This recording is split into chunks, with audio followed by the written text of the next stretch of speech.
तर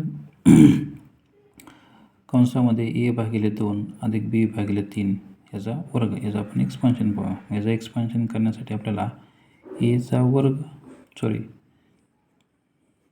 ए अधिक बीचा वर्ग बरोबर एचा वर्ग अधिक 2ab अधिक बीचा वर्ग हे आपण सूत्र वापरूया.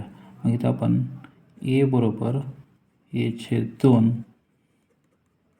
आणि बी बरोबर b/3 मानू.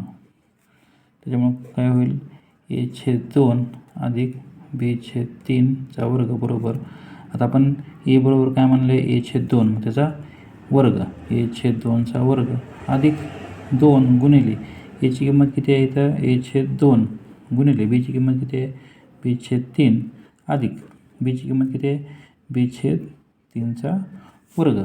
म्हणून एचा वर्ग ए वर्ग भागिले 2चा वर्ग 4 अधिक, आता इथं मग गुणाकार असल्यामुळं हा भाग जाईल, बे एक बे, तर इथं अंशामध्ये दोन्ही अंशांचा गुणाकार ab भागिले 3 अधिक बीचा वर्ग भागिले 9 हे झालं एक्सपान्शन.